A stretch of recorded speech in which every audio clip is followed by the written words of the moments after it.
எல்லாருக்கும் வணக்கம். பணம் பணம்ங்கிறது ரொம்ப அடிப்படையான ஒரு விஷயம் ஒரு மனித வாழ்க்கைக்கு. அதில் எந்த மாற்ற சிந்தனையும் கிடையாது. ஒரு காலத்தில் வந்து பணம் இருந்தால் போதும் அப்படிங்கிற மாதிரியான சூழல் அன்றைக்கு. இன்னைக்கு பணம் இல்லைன்னா வாழ்க்கையே இல்லை அப்படிங்கிற மாதிரியான சூழல் மாறி போயிடுச்சு. அந்த பணத்தை எப்படியாவது சம்பாரிச்சிடணும் அப்படிங்கிற மாதிரியான சூழல்ல நம்ம நிறைய பேர் மனநிலை மாறி போயிடுச்சுங்கிறத நம்ம பார்க்குறோம். அதனால இந்த வீடியோவில் அந்த பணம் பற்றி நம்ம பார்ப்போம். சரியா? சரி, பணம் பற்றி என்ன பார்க்க போறோம்? பணத்தை சம்பாதிக்கிறதுக்கு எவ்வளவோ வழிமுறைகள் இருக்கு இல்லையா?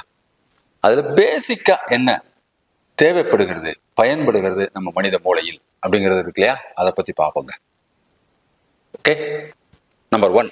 இப்ப பணம் சம்பாதிக்க ரெண்டா பிரிச்சுக்கலாம். ஒன்று நேர் வழியில சம்பாதிக்கிறது, இன்னொன்று குறுக்கு வழியில சம்பாதிக்கிறது. ரெண்டு தான். இப்ப நம்ம ஃபர்ஸ்ட் நேர் வழியை பார்ப்போம்.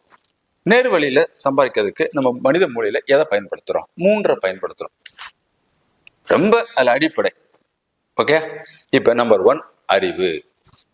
அந்த அறிவுல அதை ரெண்டா பிரிங்க. ஒன்று கல்வி அறிவு, இன்னொன்று சிந்திக்கிற அறிவு.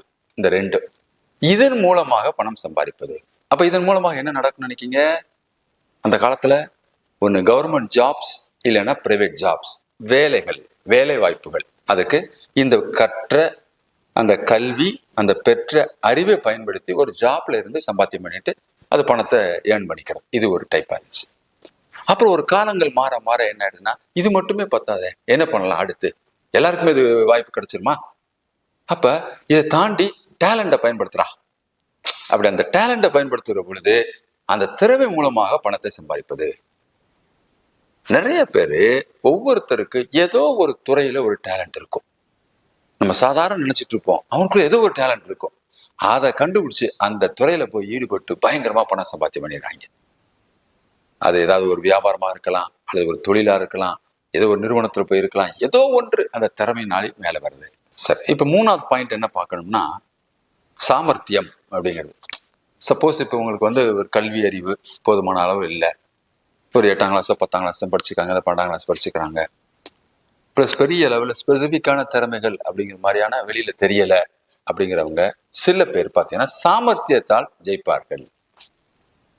அப்படியே பேச்சாற்றல், அப்படி பேசி சாமர்த்தியம் அதுல அடிச்சு சக்சஸ் ஆகி பெரிய பணம் சம்பாதித்தவர்கள் நிறைய பேரை பார்க்குறோம்.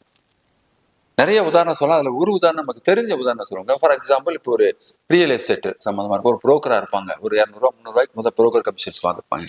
ஒரு ஸ்டேஜ்ல பாத்தீங்கன்னா ரியல் எஸ்டேட் ஓனரா மாறிடுவாங்க. பல கோடிக்கு சொந்தக்காரர்களாக மாறி இருக்கிறார்கள். சாமர்த்தியமா பேசுவாங்க, செட் பண்ணுவாங்க. அது ஒரு விதமான, அதுவும் ஒரு விதமான டேலண்ட் தான் வைங்களேன், பணம் சம்பாதிப்பதற்காக. ரைட்டு டாக்டர், இப்ப அறிவு, திறமை, சாமர்த்தியம் இது மட்டுமே இருந்தாப்புல மட்டுமே எல்லா நேரத்திலுமே அது வெற்றியை கொடுத்துமா? பணத்தை சம்பாதிக்க முடியுமா என்ன? இது இருந்து எத்தனை பேர் பணம் சம்பாதிக்கமா சாதாரண வாழ்ந்துட்டு இருக்கிறாங்களே. எஸ், உண்மை. இது வேணும். இதுக்கு ரொம்ப அவசியம், அத்தியாவசியம் என்ன தெரியுமா? உழைப்பு வேணும். முக்கியமா நீங்க அறிவாளியாக கூட இருந்துட்டு போங்க, கல்வியை கூட இருந்துட்டு போங்க, திறமையா கூட இருந்துட்டு போங்க, சாமர்த்தியசாலியா இருந்துட்டு போங்க. முக்கியமா உழைக்கணும், சரியா உழைக்கணும். உழைச்சா மட்டும்தான் அங்க வெற்றி, பணம் கிடைக்கும். ரைட், எல்லாம் இருந்தும் சில பேர் தோக்குறாங்களே டாக்டர். வெகு சிலர் தோற்கிறார்கள், பணம் சம்பாதிக்க தடுமாறுகிறார்கள், இழந்து விடுகிறார்கள் பொருளாதாரத்தை. அறிவு இருக்கும், திறமை இருக்கும், சாமர்த்தியம் இருக்கும், கணிக்கிற ஆற்றல் இருக்கும். யாருன்னா எப்பனா இது இந்த உழைப்ப நாம நம்ம கண்ட்ரோல்ல வச்சு நாம சொந்தமா கொடுக்கிற பட்சத்துல நாம தோக்க மாட்டோம். இப்ப இன்னொருத்தர் நம்பி கொடுக்குறான். எனக்கு அறிவு இருக்கு, திறமை இருக்கு, சாமர்த்தியம் இருக்கு, உழைக்கிற ஆற்றல் இருக்கு, பட் என் முதலீடு மட்டும் நான் கொடுத்துட்டு இன்னொருத்தர் நான் செய்ய சொல்றேன். அப்ப என்னுடையது எப்படி அப்ளை ஆகும்? அவருடையதான் அப்ளை ஆகும். ஆக அப்படி இருந்தாலும் கூட இந்த 3 இருந்தாலும் சுய உழைப்பில், சுய கட்டுப்பாட்டுக்குள் இருந்து நாம செயல்படுத்தினால் மட்டும்தான் முழுமையான பணம் சம்பாதிக்கிற வெற்றியாக மாறும். ஆக பணம் அத்தியாவசியம்தான். சம்பாதிப்பது என்பதில் பல்வேறு வகைகள் இருந்தாலும் குறுக்கு வழின்னு ஒண்ணு இருக்கு பாத்தீங்களா? அதுல இப்ப மாறி இருக்குங்க நிறைய சமீபத்துல. நான் சொன்னேன் இல்லையா, செகண்ட் பாயிண்ட் குறுக்கு வழி. நான் சொன்னது முதல்ல நேர்வழி முடிஞ்சிருச்சு, இப்ப குறுக்கு வழி.